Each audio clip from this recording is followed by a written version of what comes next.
আসসালামু আলাইকুম সবাইকে। কেমন আছো সবাই? আশা করছি সবাই খুব ভালো আছো। আলহামদুলিল্লাহ আমি খুব ভালো আছি। তো আমার গতদিনের ব্লগে তোমরা দেখেছিলে আমি কলকাতায় গেছিলাম। তখন ছিল মনে হচ্ছে 22শে ডিসেম্বর। তো সেদিন কিন্তু ওখান থেকে মানে নিউ মার্কেট থেকে ঘোরার পর সোজা পৌঁছে গেছিলাম কলকাতা মেগা ট্রেড ফেয়ারে। তো কলকাতা মেগা ট্রেড ফেয়ারের ভিডিওটা এখন ছাড়ছি, তার মানে বুঝতে পারছি তখন কেমন ঠান্ডা ছিল আর আমি কত আদিমকালের একটা ব্লগ শেয়ার করছি। তো ট্রেড ফেয়ারে এন্ট্রি ফি মেবি 70 টাকা করে ছিল, খেয়াল নেই আমার অতটা। আর ওটা কিন্তু অনলাইনে ক্যাশেই পেমেন্ট করতে হয়েছিল।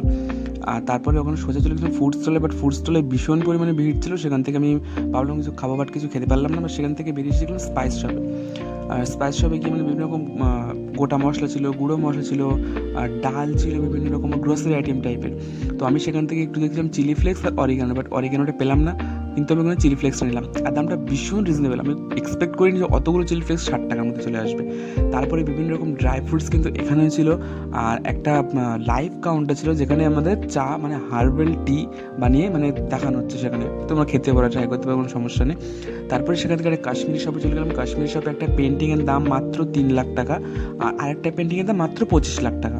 তো সেগুলো ওটা আমাদের জন্য মানে আমার কাছে ওটা কোনো ব্যাপারই না, 25 লাখ টাকা 3 লাখ টাকা ওসব আমার আশপাশে পড়ে থাকে, ওই জন্য অত কম দামি জিনিস দেখলাম না।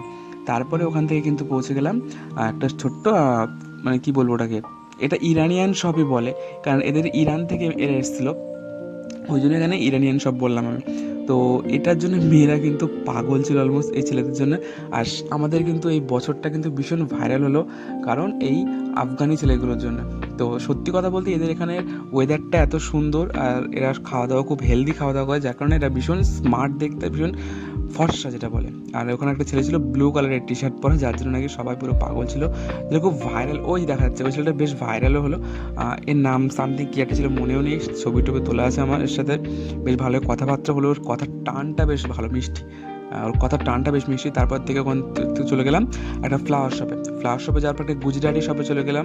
তো আমি প্রপার সবকটা মানে সবকটা শপের কিন্তু আমি নামটা দেখাচ্ছিলাম, জাস্ট বলছি। তারপর ওখান থেকে একটা আসামিস শপে গেছিলাম, সেখানে কিন্তু বিভিন্ন রকমের মূর্তি ছিল।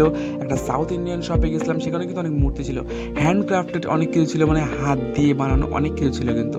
তো আমি, আমার ভাই ছিল, ভিডিও করেছি, আমার আরেকটা ভাই, আর আমার দাদাটা ছিল যার আগে থেকে গেছিলাম, সে কিন্তু আসেনি।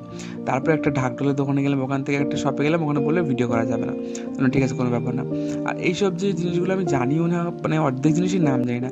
এই যে পেন্টিংগুলো ছিল, পেন্টিংগুলোর এতটা হাই প্রাইস, মানে কলকাতা মেগা ট্রেড ফেয়ার মানে কিন্তু তোমাকে ফ্রিতে কোনো কিছু দেবে না, তোমাকে খরচ করতে হবে।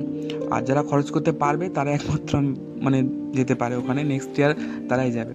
তো বিভিন্ন রকম স্টোর ছিল, বিভিন্ন রকম কিন্তু জামা কাপড়ের স্টোর ছিল, ফার্নিচার ছিল, বিভিন্ন রকম ছিল।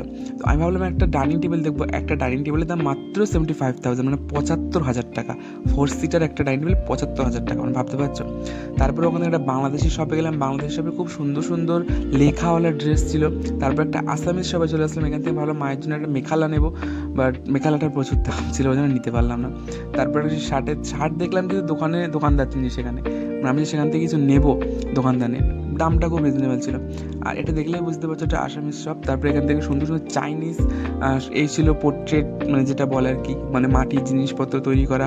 আর লাইভ কাউন্টার ছিল, কিন্তু আনফর্চুনেটলি আমি সেই সময় ভিডিওটা করতে পারিনি, কারণ আমি মানে এতটাই ভিড় ছিল আর আমি এতটা এক্সাইটেড ছিলাম, ভিডিওটা করতে পারিনি।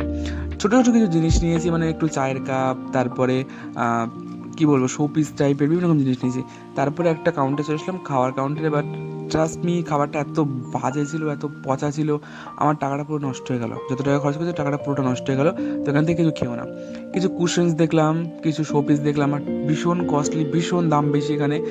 একটা চাইনিজ শপে গিয়ে একটা ল্যাম্পের দাম শুনলাম, ল্যাম্পের দামটা 2,500 টাকা, পুচকে একটা ল্যাম্প, যেটা হাতে বানানো মাত্র 300-400 টাকার দাম হবে।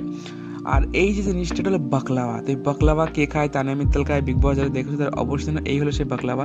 আমি কিছু টফিস নিয়ে এসেছিলাম, কিছু লজেন্স নিয়ে এসেছিলাম, ওখান থেকে চকলেট নিয়ে এসেছিলাম। তো এইসব করার পর কিন্তু বাড়ির পথে রওনা হয়ে গেলাম। আর এই ব্লগটা কেমন লেগেছে এটা কিন্তু আমাকে অবশ্যই জানিও। আর আরও কিছু কিছু নতুন নতুন ব্লগ নিয়ে আসবো, ঈদের ব্লগ নিয়ে আসবো। তো সেই পর্যন্ত সবাই খুব ভালো থেকো, টাটা সবাইকে।